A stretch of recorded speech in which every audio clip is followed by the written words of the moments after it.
Teman-teman, ini adalah perbandingan teorinya Lamarck dan teorinya Charles Darwin ya. Ini kan terkenal banget ya. Nah, sekarang kita lihat yang teorinya Lamarck dulu teman-teman ya. Jadi Lamarck itu bilang, kalau menurut dia, teorinya si Lamarck nih ya, dia bilang sebentar ya. Pertama yang terkenal itu use and disuse.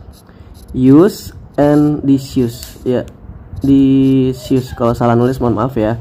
Ini yang pertama ya, pendapat si Lamarck, digunakan atau tidak digunakan. Kalau digunakan dia akan semakin berkembang ya, kalau tidak digunakan dia akan rudimenter atau menyusut ya, atau bahkan mungkin menghilang. Yang kedua, kalau teorinya Lamarck itu karakter yang didapatkan dari lingkungan, dari hasil adaptasi, karakter yang didapatkan ya, karakter yang didapatkan itu bisa diwariskan gitu. Jadi mungkin kalau kita analogikan itu, kalau kata Lamarck nih ya, kalau katanya Pak Lamarck nih ya, kalau ada pemain basket berlatih ya, terus dia jadi tinggi, nanti anaknya itu akan menurunkan karakter tingginya itu.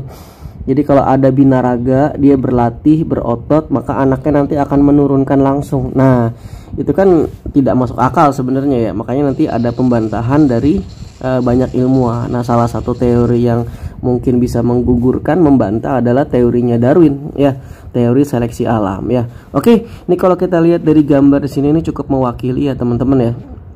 Jadi menurut Lamarck, nenek moyang dari jerapah itu semuanya berleher pendek ya. Semua nenek moyang dari jerapah itu berleher pendek. Ini dia, lehernya pendek semua ya. Originalnya itu semua jerapah berleher pendek.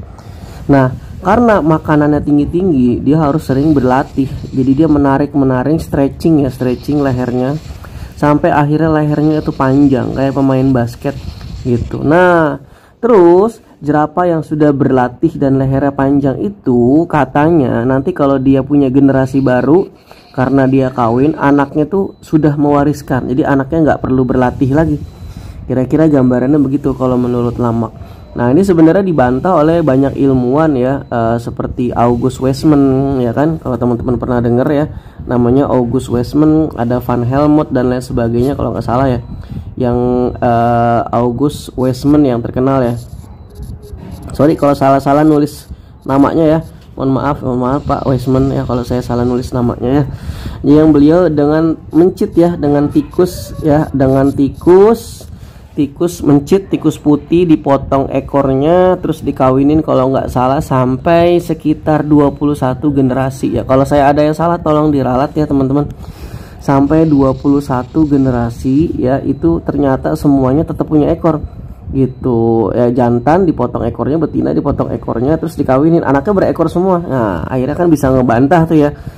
Dan ini dilanjutkan oleh teorinya Charles Darwin ya. Darwin, ini gambarnya di sini. Nah, ini teman-teman, ini yang atas masih Lamarck ya, masih Lamarck. Nah, masih teorinya Lamarck, bisa dilihat di sini. Ini perbandingannya. Jadi berlatih makin tinggi dan diteruskan. Nah, ini yang di bawah adalah teori dari Charles Darwin ya. Charles Darwin yang dikenal sebagai bapak evolusi dengan teorinya yang cukup terkenal ya, namanya seleksi alam. Jadi dia berpendapat makhluk hidup itu berevolusi melalui mekanisme yang namanya seleksi alam. Jadi kalau kata Darwin itu gitu. Jadi semua berevolusi karena seleksi alam. Nah, bisa digambarkan di sini ya. Jadi kalau dari perkataan Darwin itu kesimpulannya, jerapah itu memang sudah dilahirkan dengan banyak variasi. Jadi bahan mentah dari evolusi teman-teman itu adalah variasi. Jadi variasi genetik itu memang sudah ada. Variasi genetik itu sudah ada gitu. Nanti alam akan memilih, alam akan menentukan mana yang cocok gitu ya. Kalau makanannya jerapah itu tinggi-tinggi ya, kemungkinan yang lehernya pendek ini akan mati. Dia akan terseleksi gitu, mati dia. Nah, dan yang terpilih oleh alam adalah yang tinggi ini.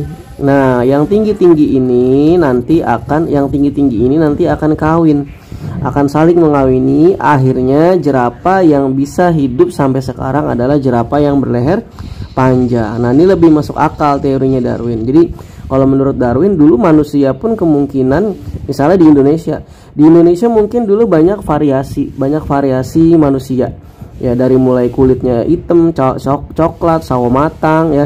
Orang Indonesia mungkin dulu ada yang tinggi banget, ada yang besar, ada yang pendek, ada yang sedang, dan sekarang ternyata terseleksi, terpilih paling cocok adalah orang Indonesia yang seperti sekarang. Jadi gambarannya kira-kira begitu mungkin teman-teman.